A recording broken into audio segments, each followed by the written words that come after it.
I don't care if it's a week, 2, 4, 6, 7, 8. Who do we appreciate? LeBron James. That's who y'all got to start appreciating. And you got to stop disrespecting this man. You got A.J. Brown, who's a legit number one, and you got Julio, who's a legit number one. One of them dudes got to get double teamed. Who gonna get double teamed? And whoever gets double teamed, the other one gets the ball. I'm saying this with no pun intended, with full of pride. What it do, baby? It's another beautiful Monday. I'm here with my boy Mike, who is happy to be a Bulls fan, but depressed as fuck that Matt Nagy still has a coaching job. It is your boy Pride, who at this point in time believes Mac Jones is the greatest quarterback in the history of the NFL.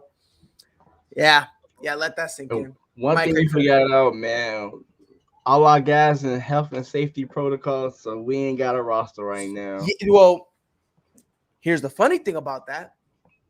For the your next two games have been postponed. Yeah, I just seen that. Yep, the next two games, because of all the stuff you guys have been going through with COVID. The next two games, they're like, yeah, go home, relax, take a break, and we'll just bring you back whenever. So, it's going to be very interesting. We got a great episode in store for you guys. Ben Simmons told you he wasn't trash. Teams want him. I thought he was horrible. Zion, Pelicans have a big decision they need to make with him.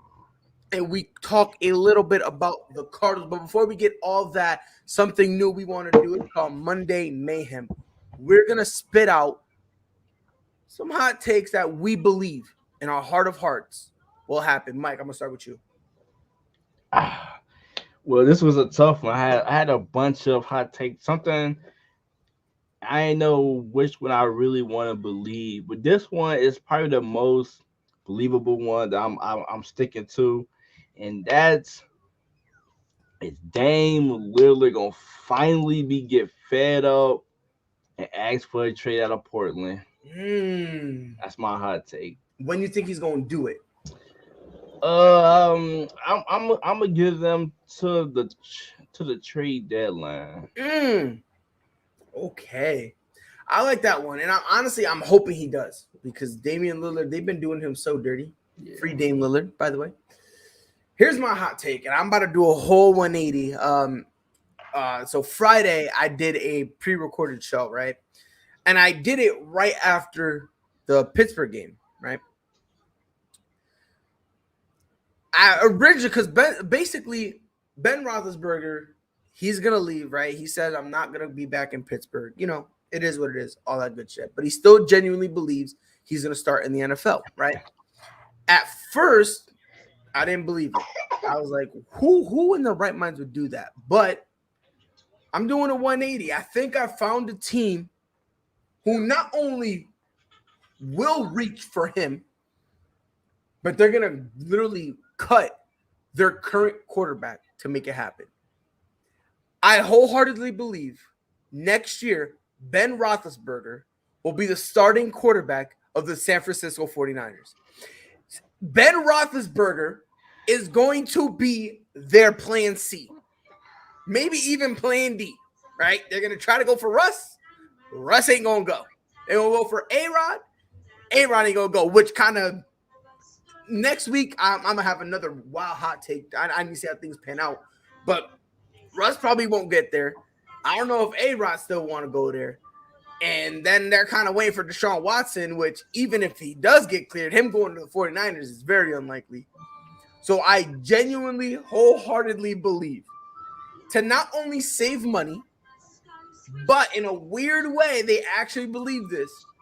I will not be shocked if somehow, I know, listen, it's only been a few days since I'm doing a full 180, but I wholeheartedly, like I said, I said it on the episode and then I started thinking about it.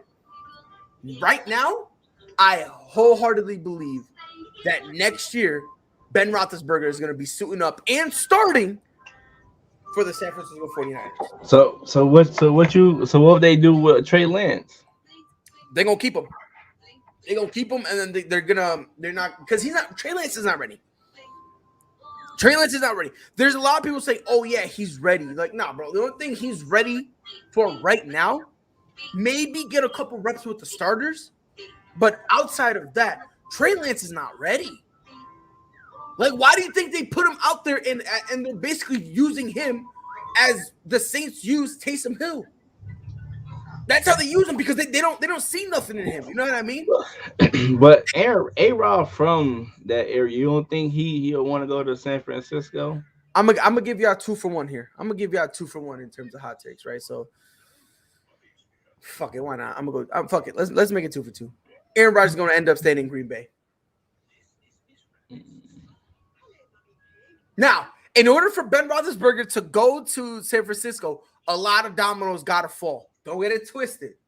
A lot of dominoes gotta fall. See, But next week, I want to give. I want to do. So I want to give you. I want to give my. Give a quarterback prediction of what we think they're gonna end up next year. 'Cause I do got a feeling.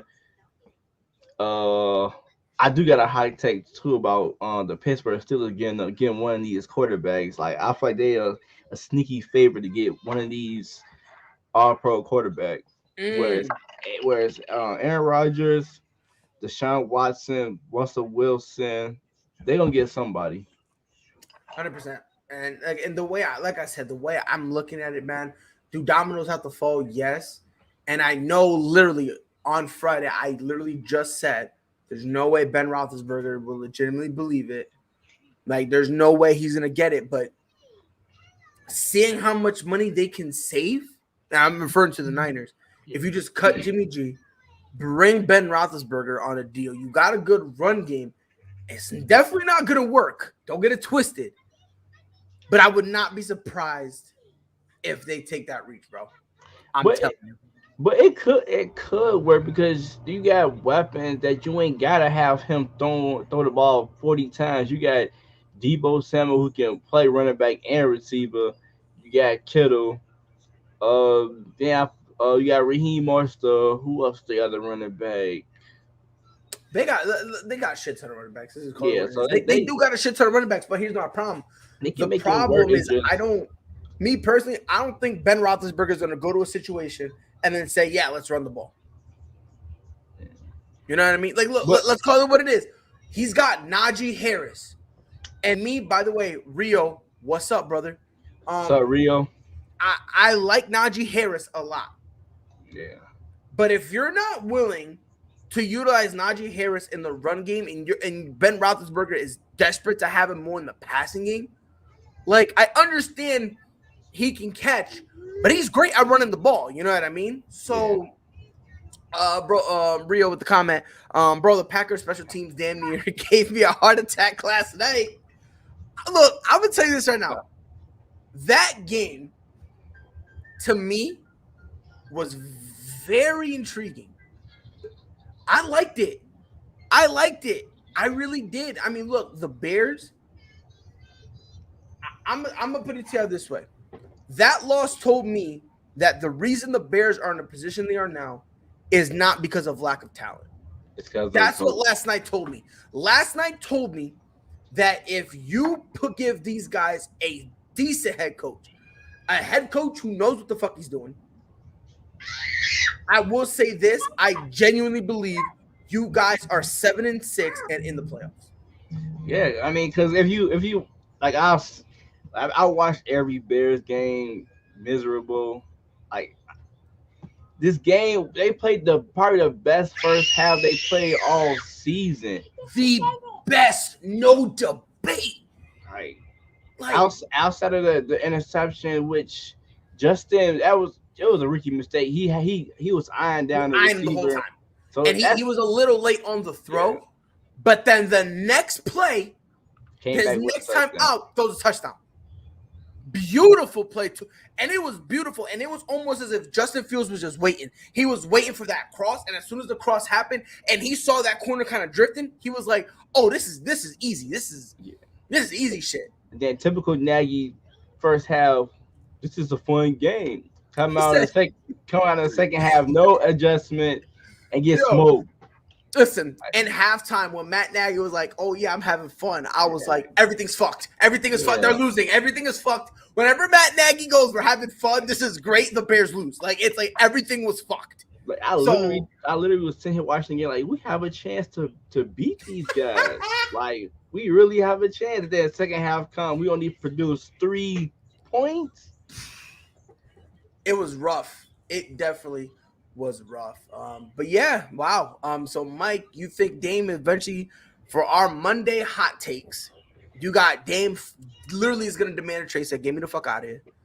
And me, I got Ben Roethlisberger somehow is gonna weasel his way to play another year in the NFL. God bless his country. Speaking of God blessing, Zion, God has been blessing him low key.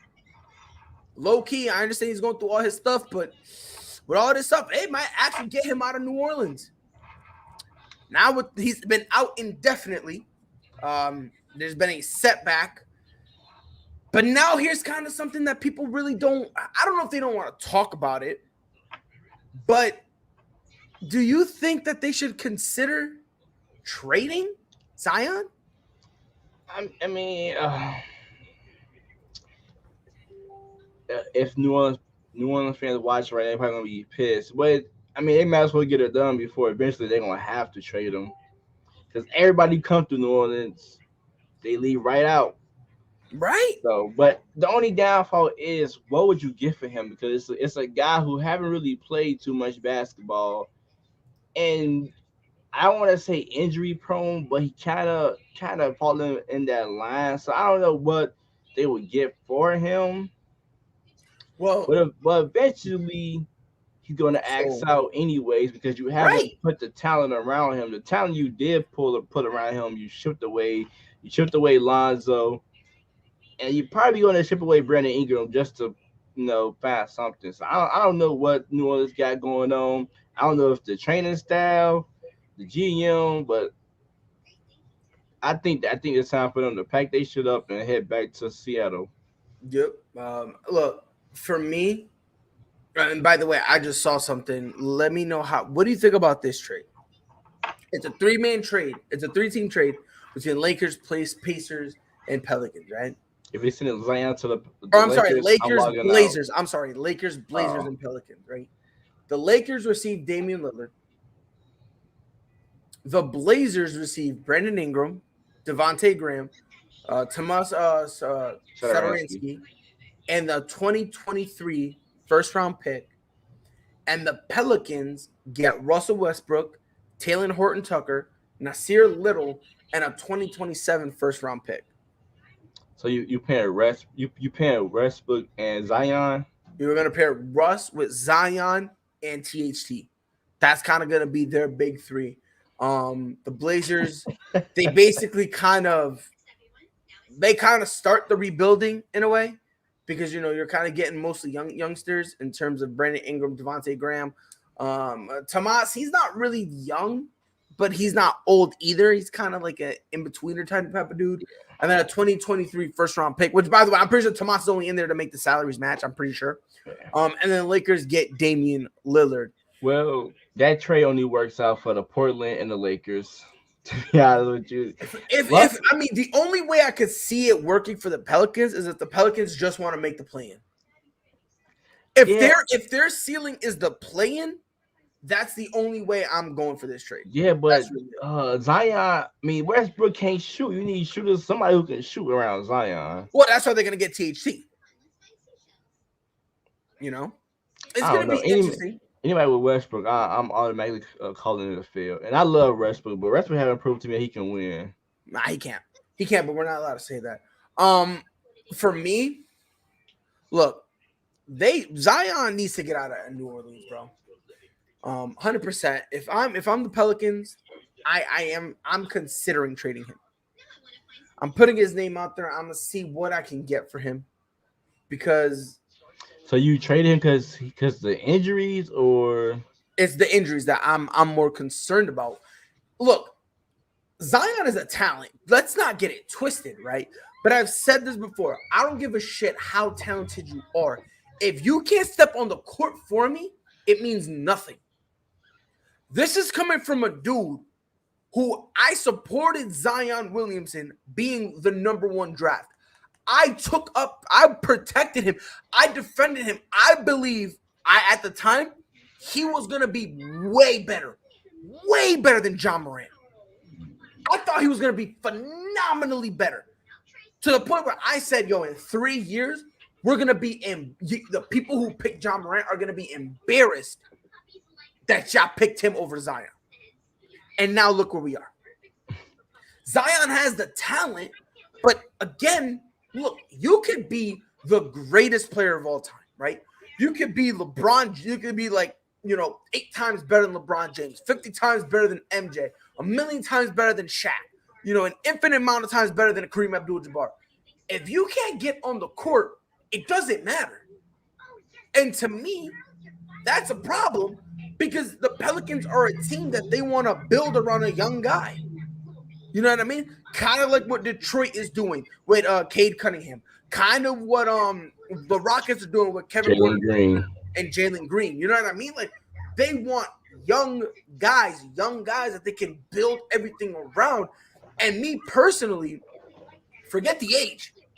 If you're building around somebody who's too inconsistent to play, you either can do one or two things. Either A, minimize his role, and in essence, make Zion be a role player, or just say, fuck it, get him out of here, get some young guys in here, and go from there. Some young guys and picks. Or if you just want to do it where you just get a dude to make the salary match and the whole is just picks, sure. But again, I love Zion, but at some point when you're trying to build something and one of, if not the most important piece, it just cannot remain on the court, you gotta take that into consideration. But some GMs, they look at it like that, like they want to see they pick. They want to see they pick, go out and just succeed. They don't want to see it to fail. So it's like David Griffin looking at it like he want to see Zion come out and he don't want to see Zion fail. But in reality, no matter what they do, he's going to act okay. If he sit out the rest of this year, come back healthy, play next season, they give him a contract. In the next 3 years, he's going to act out anyways. Right, and that's the thing that people need to take into consideration. Look, I love David Griffin, right? David Griffin in Cleveland, he did what he could. You know what I mean? He was relatively solid. I don't know what it was, but ever since he came to New Orleans, if I'm not mistaken, the best thing he did was get Lonzo Ball, Josh Hart, and Brandon Ingram, and if I'm not mistaken, I think a couple picks too, for AD. Since then, he hasn't done shit. Matter of fact, he undid the work he did when he let Lonzo walk. And everyone was like, look, bro, you need to keep Lonzo. You got to find a way to keep him because he's very integral to what you guys have. You guys have a really nice young core. There's no pressure on the kids. So now they can kind of work and develop on their games, and be comfortable. So that way, by the time the pressure hits, they've had time and experience under their belt. They all know their role, and they can all play the role properly. He didn't want to pay Lonzo. Which, again, was stupid for me. That was stupid. You know what I mean? Because, again... And even though I think we paid him $82 million, even for $82 million, that's still worth it for what he brings. Yeah, for what he brings to the game. He's a point guard who could defend, play, make, knock down an open jump shot. And when you say defend, he can defend 1 through 3. Yeah, matter of fact, 1 through 4, because he defended some 4 for us a lot of times. Depend. If the other team is playing small ball, okay, yeah, small. Then yeah, he'll do it for. But I'm talking about consistently, regardless of the lineup. Like he can do 1 through 3. You know what I mean? Like 1 through 3 for your point guard. Yeah, that's lovely. And he's going to bring it on the defensive end. So it's like you get that up just to get Graham. I mean, look, that's kind of what really blew my mind, and I really feel I don't want to say I feel bad, but it looked like he might trade Brandon Ingram. And this is what I'm saying: if you trade, and this is my personal opinion, I was talking to someone about this, and someone said that they should trade Zion to let Brandon Ingram be that guy. I'm like, no, if you trade Zion, you got to trade Brandon Ingram. And it's because Brandon Ingram can't do anything else to prove I'm the fucking man. Not only has he been there more consistently, he is their leading scorer. Every time the ball, they need a bucket, you give it to him and you move out of the way. He's becoming the guy that every Laker fan expected him to be when he was in LA. Yeah, I love Brandon Ingram in LA. I still love Brandon Ingram. And I told people, I was like, look, all he needs to go somewhere else. He needs to go somewhere else because the problem was that Lakers team was young. The problem was that all the idiotic Laker fans, because not all of them are idiots, but a good percentage of them are, literally expected them, all these young kids, to just all of a sudden be championship talent. Like, nah, like these are young kids. Like they need to mature and they need to like find themselves as players. You know what I mean? Like if you come in from college, like you're not just taking shit over. Yeah. You know what I mean? Like you need to kind of find yourself. That's what I argue with people. With people say like for instance with the Bulls, everybody is on this trade Patrick Williams. Like let the young guy develop. Yeah, he's young. Yeah, like my thing is like, look, if the only way I'm gonna keep it a buck, the only way I'm trading any youngster on my team, right, is if I'm getting a 1,000% top 3 player in the league. Yes, facts. And that's it. And granted, the Lakers got LeBron James, so like, okay, we understand that you got LeBron James. Is y'all in win now mode? But if LeBron James wasn't coming to LA, there was no point in training that whole young core. Exactly. So, like you said, if you get a top 3 player, LeBron James is a top 3 player. Came to LA, he tried to make it work the first year. Say I need to get some help, and they traded the young guy. So it's understandable. But if LeBron James never came to LA, that young team should have developed. Right, and that's really just how it is, bro. You know, for me, if I'm considering rebuilding, because again, if as a young player, and again, I just need to clarify this. In no way, shape, or form am I saying Zion Williamson is dog shit. In no way, shape, or form am I saying he's not a great talent. What I'm saying, with the Pelicans needing to have a young solidified pillar, and they wanted desperately to be Zion, and the fact that he just can't be there consistently, I would consider trading him. So you think this is his 3rd season, right? I think you get eligible for an extension your 3rd season, right? Or 4th. All right. So you think maybe he come back this year, by next year you give him a max contract?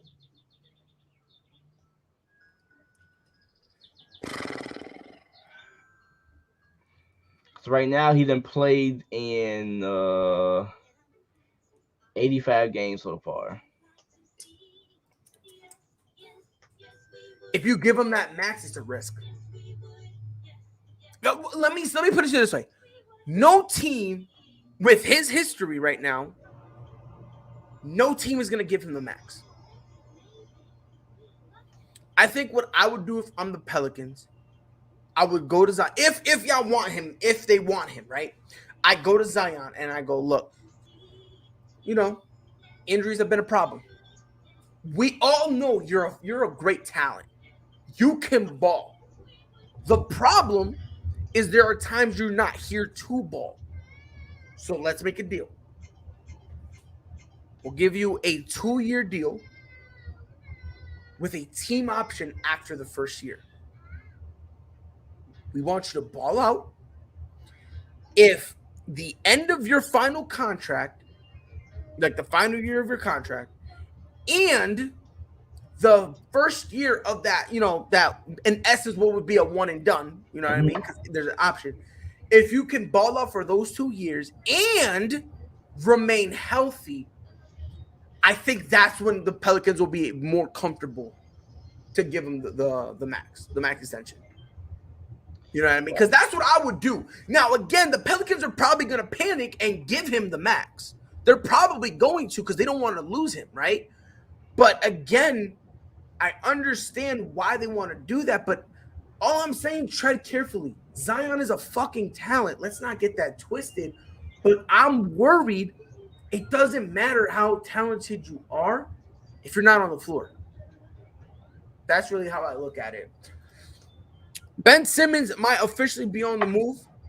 Everyone was telling me he was dog shit. I told everyone, "Ayo, eat my booty." They were still mad saying he was dog shit, saying who would want him. And I told people there's gonna be a few teams that'll want him. Nope. Few teams that'll want him. Nope. I'm like, just watch. At least seven teams want this man.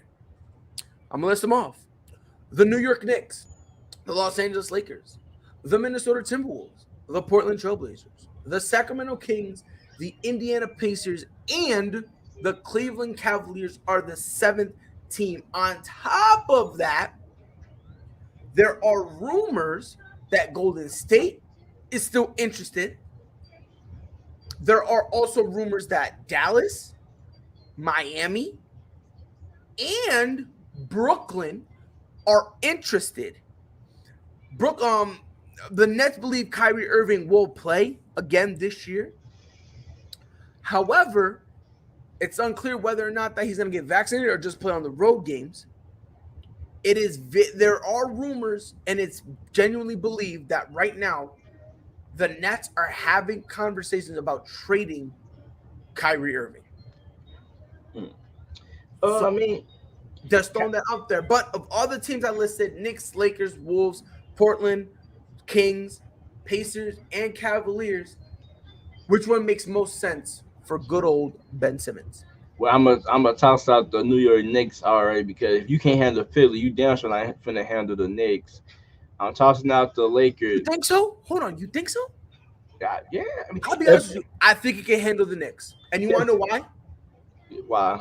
Because here's the thing. On every single one of for every single one of these teams, the beauty of it, there's no pressure for Ben Simmons. I mean, I think the only team that we some pressure is Cleveland because of how they've been playing lately. But no, not even for the Lakers, no. Because think about it. He goes to New York. He's not the number one option. It's probably Julius Randle. He'll probably, and he's in terms of Derrick Rose being on the floor, he's not going to get, you know what I mean? With Derrick Rose on the floor, he's going to be doing his thing. So he's probably fighting what? RJ Barrett for shots? But I think RJ Barrett be gone if you trade him because who would you send to New York? I mean, who would you send to Philly?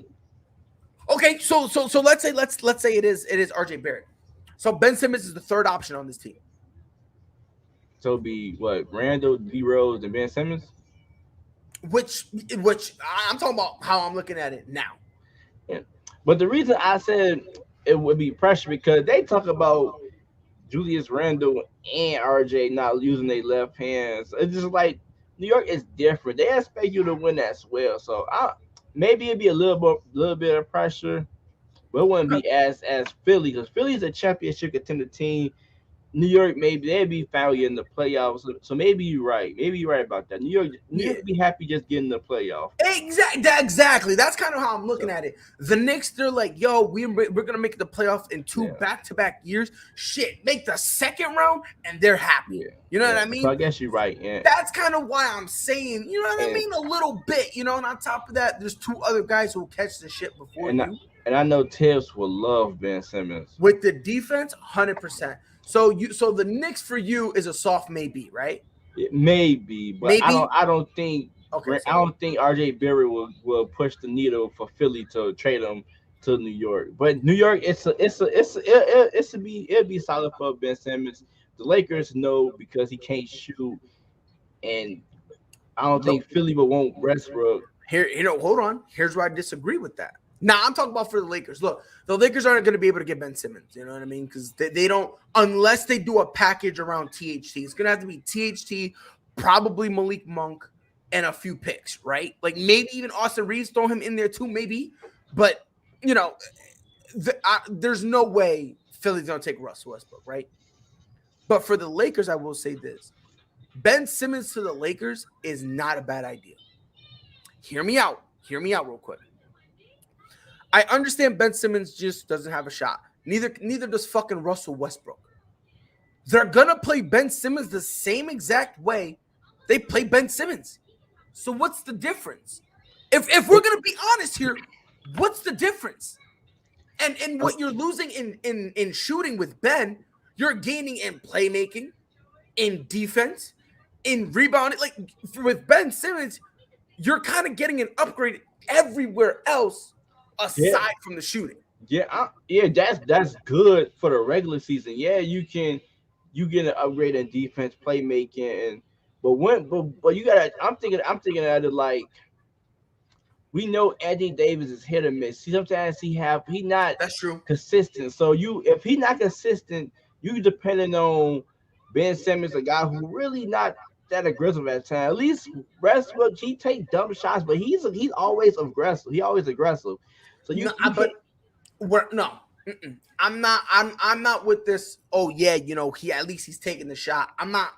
I'm saying you can rely on him to. He gonna take the dumb shots, but he gonna take them. Ben Simmons not gonna take them, and that's fine. And honestly, I'm okay with that. You gonna need another scoring option because Anthony Davis is not inconsistent. Sometimes LeBron James he have his night. Who else gonna take that low if Anthony Davis is not having a good night? I mean, for me, the way I look at it, if AD's not having a good night, I think maybe you kind of. Obviously, you're going to go through LeBron. Let's just not get that twisted. You'll go through Bron. But my thing, honestly, the way I'm looking at it is, me. Then if you trade Westbrook, you losing some bench depth too.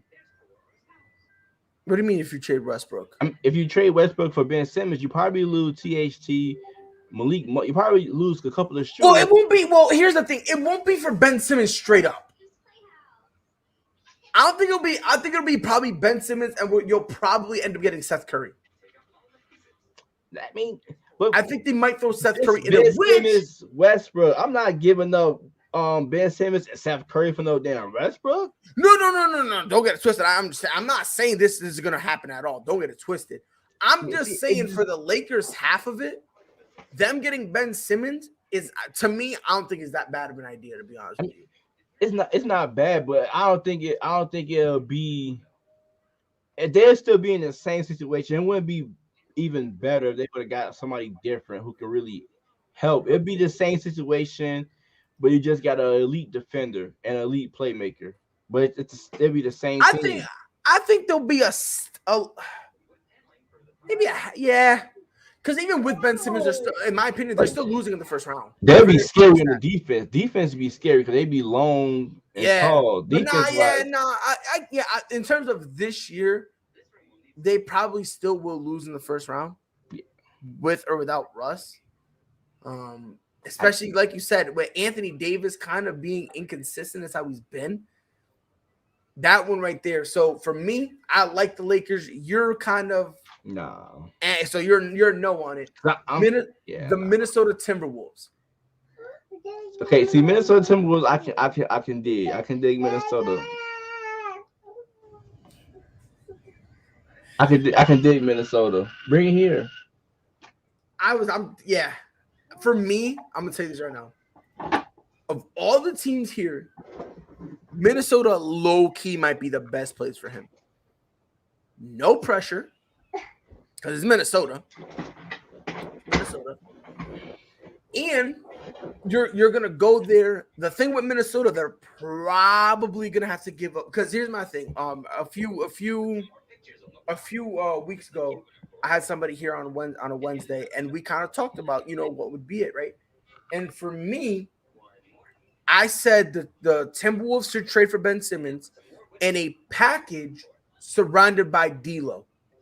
Yeah, because if you do that, right, you get D'Lo out. You not only are you elevating Patrick Beverley into the starting lineup, which he's not the best, but he's all right. And now you're getting Anthony Edwards a few more shots. You put Ben Simmons out there. You pair him up with Karl Anthony Towns. For me, so you'll play Ben at the 4? Yes. 100%. Yeah. For here, he would have to be at least a 3. Yeah, I was thinking 3. Yeah, he would have to be at least a 3. If he doesn't want to and he wants to try to do something different, I'll go, all right, bro, I'll give you at the 4. But after that, you out. Roberto Miguel said, didn't they say they wanted a top 25 player? They did, but we also need to take into consideration they've kind of high-key tarnished his reputation. Yeah. You know what I mean? You can't sit there and tell me a guy's dog shit and then say, by the way, this is what I want for him. So they do want a top 25 player. I'll be honest, I don't think they're getting it. I think the best they'll probably get at this point is going to be a D'Angelo Russell. I think that would be one of the best players. Yeah, the other best player he would have gotten would have been a CJ McCollum. Yeah, you know what I mean? Before his I think his right lung collapsed, which you should be dead. I don't get how that works. How you have a whole lung collapsing and you're straight. I don't get that. But for me, CJ was the best player they could have gotten. And now, CJ would have been so perfect because I look at it like CJ, he can give you 25 a game without Dame. And then you got pair him with Joel. Man, that's scary. That would be a nice 1-2 punch. Not only that, bro, you have him there, you have Joel, and you have a guy people have been sleeping on, Tobias Harris, who he himself is still a walking bucket. You know what I mean? So it's like I would have taken that. And another guy I would love to see next to Joel Embiid is De'Aaron Fox. Which let's get to the Sacramento. Before we get to Sacramento though, I got this little. I forgot about the T-Wolves. We got Malik Beasley, and Ben Simmons, whoever at the 4, and then Cat. Which then Ben Simmons can play the point guard. He got shooters around him, and they can just run up and down the court. I think that'd be that's really it. And the thing is, if you want to give him a break, Patrick Beverly. He can kind of run the point. I mean, not as effectively. Don't get twisted. Not as effectively as Ben, but he could hold it down. Personally, I think that's one of the best praise he should consider. Because again, you put D'Angelo Russell in that offense. Again, D'Lo only probably needs to give you what? Let's say 15. No, I think D'Lo could be a second leading scorer on that team. No. I'm just saying for the sake for like they just need a minimum from him 15 a game. If they can give him 15 a game and he just takes those, that whole thing when he starts screaming ice in his veins. Yeah. If you know what I mean, you got a guy who will take those clutch shots and all that stuff. I mean, you pair him up with Tobias Harris and Joel Embiid. Yeah. Woo! The only thing I hate about that lineup is I think Matisse got to start because they don't need some defensive players in that. At the 2, Thibault got to start Thibault got to start at the 2. Yeah. He's gonna have to be in there, 100%. Because D'Angelo Russell, you're gonna lose some defense. You know what I mean? But bro. Honestly, this for both teams, it's for a me, it makes some of the best sense in the world. The Portland Trailblazers. What are your thoughts on that one? See, I mean, I like it for Philly, but I don't like it for Portland because I just don't see Dame Lillard and Ben Simmons working. I do. I actually do. So Dame's gonna be scoring 35 points again. Who else gonna score outside of Dame Lillard? It's going to be Dame, and what I genuinely believe that this is the only caveat that I have with this. Ben Simmons has to play the 3 or the 4. Yeah, and he needs because he's got to develop more of a post game. Now he has, that baby hook he got, which I like, and it's a good starting block. But he's gonna need more, and he's gonna need to develop on it. You know what I mean? Mm-hmm. So for me, I don't mind him going to Portland. The only thing is that they don't want CJ McCollum. Yeah, now I'm talking about the Sixers. But is him going to the Blazers will make them better? Fuck You think yeah. so? Fuck yeah. Yeah, it would. Not only defensively, but even then he could be the second leading scorer. And with the way he could facilitate, even though Dame Lillard right now is averaging a career high in terms of assists, now you can kind of do a thing where Ben Simmons can come in and play a Chris Paul role. Okay. Where your job is to just get everyone involved. And if you need a bucket, you give it to Dame Lillard. Maybe I'm just so wrapped up in what the last image of me seeing with Ben said. Maybe he got some aggressiveness in him.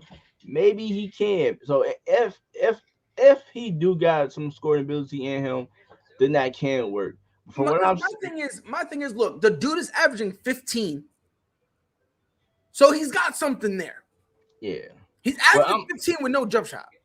yeah, but I'm saying well CJ, at least I know if they having an off night, CJ can give me 30 points a game. That's what I think about. If I'm having I an off feel you. night, who can I go to? I feel you, but Portland got to blow. They got to blow up that duo. They have to. Yeah, they have to. Yeah, they have. You know to. what I mean? Like, but I mean, for me, Portland, I don't. That's not. But I'm not really against that one. that duo could have worked if they would have surrounded with the right pieces, some defensive players. I mean, And right now, honestly, right now, it's too late to do that. yeah, it's too late. It's way too late. Yep. The next team, the Sacramento Kings. I'm pretty sure you and I are on the same boat with this one. How do you feel about this one? I think that would be another perfect fit. I feel like you can. Well, that'd probably be too much. I was thinking a trade package of De'Aaron Fox, maybe Buddy Hield or Bagley. I would. So I also said this one. I or you- thought Bagley needs to be in that trade. Yeah, or you can find a third team. Maybe you send De'Aaron Fox to To Philly, Philly. and you can package Bagley and So Buddy like a third Hield. team, something like that. Yeah, try to get something. I Yeah. must say Westbrook to help out the Lakers, but Westbrook and Ben Simmons, hell no, that would not work. Yeah. For me with this one, obviously De'Aaron Fox needs to be involved, and I'll be honest with you, I like it. I really do. De'Aaron Fox gives them that dog. I think I thought of something. Ooh. The Pacers. Give me matter of fact, that's literally the next team we're about to go into. I give you Bagley, you give me Turner. That's Ben Simmons, Turner. What's the young Halliburton? You know what I would do? Nah, bro. If we gonna do it, we gonna do it all the way. Here's what I'm doing. I'm sending De'Aaron Fox to Philly, right? I'm gonna send a couple picks. I'll send let's say I'll give them like about 2 picks, maybe a couple, maybe first rounders. I'll send Marvin Bagley and Buddy Hield to the Pacers, and then I'll get Karis LeVert, Sabonis, or Karis LeVert and Miles Turner. I said Garrett. Turner. So but you got Mitchell and Halliburton. So what would you do with those two guys? You were talking about in the backcourt? I would put them in the backcourt, and I'm putting LeVert at my 3. Because because LeVert is a 2 guard, but he has played the 3 before. Yeah. So me personally, if I get LeVert, I'm putting him at the 3. You know what I mean? Simmons at the 4 and Simmons at the 4, and then Sabonis I get Turner at the 5. No, either Sabonis or Turner, depending on who you get. Mm-hmm. Put them in the 5. Okay. And that team right there, I would like it. That'd be a good defensive team. That's what I'm saying. Rio asked, what are your guys' thoughts on the Zion situation? We kind of already went over it in the first topic. But from my point of view, to kind of make a long story short, if I'm running that organization, I'm considering trading Zion. It is not because he's a bad player. It's just he's not being consistent enough. He's not on the court enough to show me why I want to keep him. You know, Mike kind of disagreed. So the compromise we came up with was that next year is going to be his last year on his contract. After that, we're going to give him a 2-year deal with a team option after the first year. For the next 2 years, he needs to not only ball out, but he needs to make sure that he remains healthy. Yeah. If he can do that, then I'll be a little more comfortable to give him the Supermax. Another comment from Rio real quick. KD might be playing the best ball of his career right now. Before we get that comment, and with the Zion situation, he's going before he even left. So it's like looking at their past history, they but KD, he just had a 50 ball. So 51. 50 the most points ever scored in Caesar's Palace. 51. There's only 2 players who ever scored over 50 in Caesar's Palace. That's him and Blake. It's wild. But KD's definitely balling out. Yeah. Roberto with the comment, they have to trade Sabonis. Him and Ben can't play in the same front court together. I think they can because Sabonis low key got a sleeper shot. Yeah. He low key got a sleeper shot. So but honestly, Turner would be a better fit though because Turner can step out. Turner better 3-point shooter than Sabonis, me personally, I think him and Ben could maybe work. Yeah. But if we're talking about, the Pacers dudes, I think Ben Simmons would work way cleaner with Miles Turner. Yeah. That's just me, because I feel like he'll work the same way he would work with Karl Anthony Towns. You know what I mean? Because you have a guy who can space the floor. And on top of that, there's really no pressure for him. Yeah. When I say him, I'm talking about Ben Simmons. But speaking of which, for the Pacers, Ben Simmons to the Pacers, what does Indiana have to give up?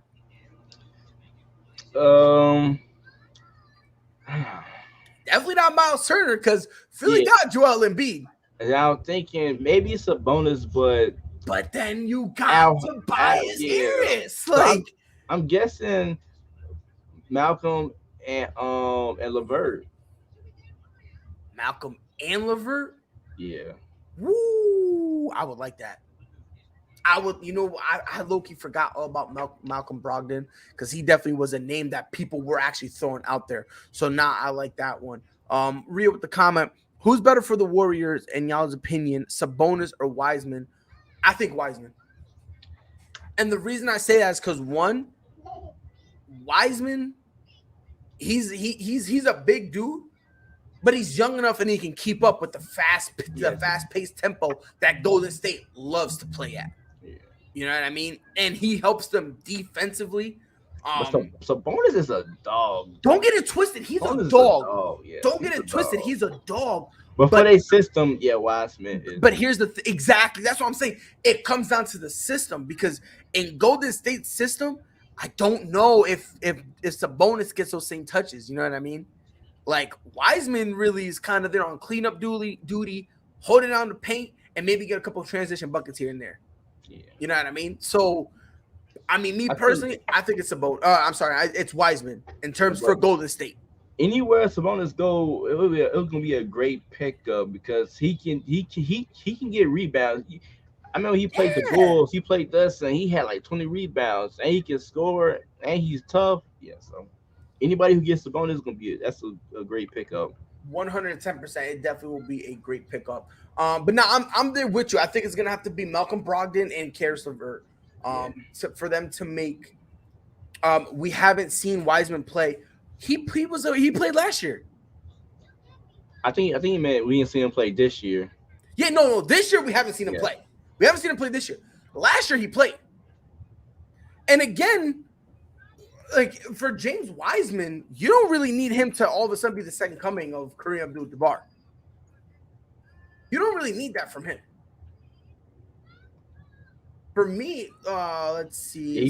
He played 39 games last year. Yep, he played 39 games last year. 21, about 21 minutes per game. 51% from the field.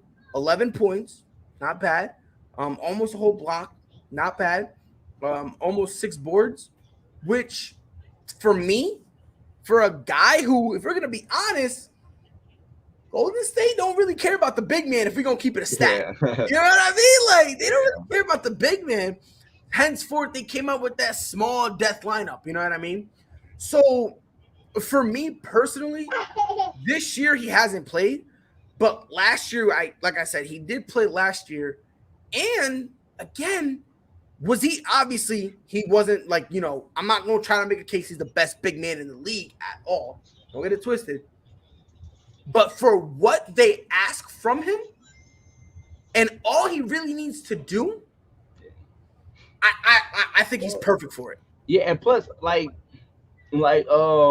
like young guys like him, that's the perfect situation to go to. Like, you surrounded with a championship caliber team, you ain't got to think too much. Just go out there, defend, get rebounds. You ain't got to worry about putting up 20 shots. That's like when I think back, Kawhi Leonard was the same way. He blossomed into the superstar he was. And let's say 2 years from now, James Wiseman turned into one of the best bigs in the league because he had time to develop. The same with my Bulls, we got Patrick Williams. He's there just to defend, grab rebounds, hit the open shot. 2 years from now, as we give him more offensive load, he blossoms to the player he's supposed to be. So that's the right way to develop guys who maybe came in the league not so polished. You Right. just give them a chance to find it. So give them a small role to attack. Next year, give him a bigger role, Mm-hmm. and keep giving him a bigger role. Yep. Rio with the comment. Sabonis is one of the best rebounders and screen setters right now. He's only 25 and he's cheap. It's a tough decision. It is.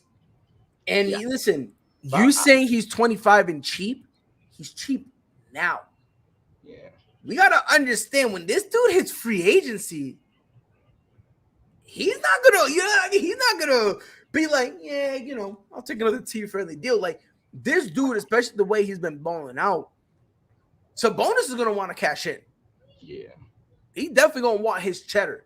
So for me, I think he should stay with. I think the Patriots should keep him. If not, I would love to see him in San Antonio. For Pop. I like that. Him and what's the young guy name? What's their point guard? Murray. I think that'd be a nice 1-2 punch. Yep. Oh my, Him I and would love Murray. it. 100%. I would love that one. Not even gonna lie to you. I would like that. Real quick, because I'm pulling up Sabonis's contract.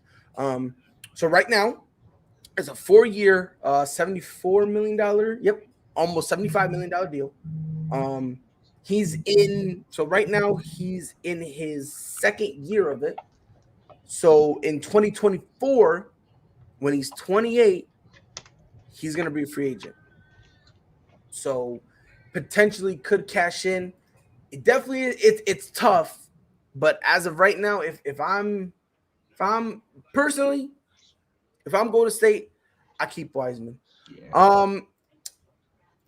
Football starting to get close, real close. Tonight, which obviously we'll make our picks after, but the Cardinals, they host the Rams. If they win tonight, they make the playoffs no matter what. However, that number 1 seed is still not locked down. If we're gonna look at the playoff picture for the NFC, at the number 1 seed, we got the Cardinals at 10-2. Second seed, the Packers at 10-3. Buccaneers, the 3rd seed, at 10-3 as well. 4th seed, Dallas 9-4. Rams, they're at the 5th seed, 8-4. The Niners are 6th, being 7-6, and then the Washington football team is 7th, and they are 6-7. So, $1 million question: do you think the Cardinals can keep the highest seed in the NFC? I mean, it's possible. They got a chance. But like I said, Tampa Bay is playing real good. That's the only team I'm concerned about taking that number 1 spot. So let me pull up rest of the Tampa Bay schedule. While you do that, this is how Arizona's schedule is. Bay. By the way, Rio with the comment, Rams or Cardinals, that's going to be the next thing. I promise you, before we get off, we will give y'all this, who we got. And Rio says, I got Arizona tonight. I promise we'll cross that bridge. Just give us a few more minutes, Rio. But the Cardinals, obviously, they play the Rams today. They got, after that, the Lions, the Colts, Dallas, and then Seattle. That's how they're wrapping up their year. So, yeah, see, Tampa Bay is great. They got Saints, Panthers, Jets, Panthers. So I don't know. Right. And listen, I genuinely believe by the end of the year, Tampa Bay is gonna have the number 1 seed. Yeah. I really do. I agree. I agree. You know what I mean? Like, I believe it's more likely that they, I think it's more likely that Tampa Bay kind of, they need a win. Rio, is this a must-win game for the Rams? Yes. Mike, what do you think? Yes. Say that one more time. Yes. Hell yes. Mm-hmm. I'm asking. Yeah. 100%. I agree. If they lose 2 times to the Cardinals, this is gonna be straight demoralizing. Yeah, and it's crazy because that's my Super Bowl pick, and they ain't playing like I expect them to play. Right. Because look, if they were to lose, that means they have lost 4 of their last 5. Meaning they lost to the Titans, they lost to the Niners, lost to the Packers, they beat the Jags last week. But if they lose tonight, they're dropping 4 of the last 5. And then the end of their schedule is Seattle, Vikings, Ravens, Niners. The same Niners team that mollywopped them 31-10. Yeah, and it could be that Niner game could probably mean a lot for if they get in the playoff or not. If the Niners get hot for the rest of their games, they got the Falcons, Titans, Texas, and Rams. So it could be that game could mean something. Yep, and I'm pretty sure the Rams actually have some injuries too. And Rio with the comment, good clutch. Rams are without Ramsey and Tyler Higbee tonight, which I've always said I like Tyler Higbee. I think people sleep on him. Jalen Ramsey hasn't had really much of an impactful year, but that's just because quarterbacks aren't throwing in his direction. So it's kind of hard to put up stats when, you're literally shutting down a whole thing of the field. That's going to be tough for them. That's going to be tough because outside of Jalen Ramsey, their secondary is kind of suspect. Whoever they put at number 2 in terms of quarterbacks, that's who the opposing quarterback picks at every time. So it's going to be interesting, but that kind of leads us to the next thing. Monday Night Football. The Cardinals are hosting the Rams. Now, like I said, if the Cardinals win, they're in the playoffs no matter what. They clinch a playoff spot, right? Here's the question. Tonight, who do you have? Arizona, or do you have the Rams? The Cardinals don't have JJ Watt. Nope. But what's it called? I'm going Rams. You're going Rams? I think Rams get a must win. Wow. Say that one more time. Yeah, I'm going with the Rams. Wow. But I feel like this is probably the only game the Cardinals lose. Wow. I got the Cardinals. I think the Cardinals are going to win. I will say this though. I think it's going to be closer than people think. Yeah, it's going to be a close game. I think this time, because if I'm not mistaken, the Cardinals they kind of stomped them. It was like they almost dropped 40 on them. Oh, Henderson not playing. Oh, maybe. Which hold on. Sony Michel's going to be the bell cow again, and maybe that might make a difference. I don't know. So the Cardinals beat the Rams 37-20. By the way, I watched that game. 37-20. That looks kind of close. It was worse than that. I was watching this game, and no lie.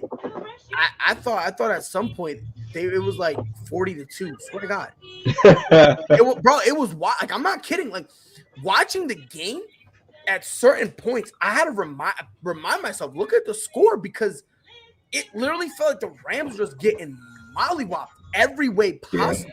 Yeah. And it has been that way for a couple of these games that they play, that they just look like they just got mollywopped. Yeah, like when they lost to when they lost to the Packers. Titans. Yeah, When they lost Titans. to the Titans, it low key felt the same, where it was close, but like they lost to the Titans 28-16, and it literally felt like they got shut out. And the best team they beat is the Buccaneers. That's no other team they played. Yep. So this is a must. This is a must win. So people can take them serious because they haven't really beaten nobody serious this year other than the Buccaneers. Rio with the comment, Rams has never been that impressive to me. They lack heart. And you know what else? They also lack coaching. I love Sean McVay, but you know what he is? And I say this a lot. The Rams are nothing but an East Coast version of the Buffalo Bills. Yeah. They throw. When That's why they feeling themselves. They in California. They got a all-star roster. They feeling themselves right now. And shit. I really think they might get smacked in the first round. I'm telling you right now, at the way they're playing, I think so. And I might change my Super Bowl prediction because Buffalo ain't looking too good either. No, I already changed mine. At first, I had a rematch between the Chiefs and by the way, real another comment. They need a run game. They do 100%, which makes no sense because guess what? They traded Sony Michel. They traded for Sony Michel to get that run game, and then just never used. They hardly used Sony Michel, which doesn't make any sense. But to each their own. For me, look. I had the Chiefs versus the Patriots. Then after that, I had Rams versus the Bills. Right now, because how everything is looking, and I'm gonna sound biased. I'm a Patriots fan. But I think the Patriots will make it, and we're gonna play Tampa. And for me, I think that would be the best Super Bowl possible.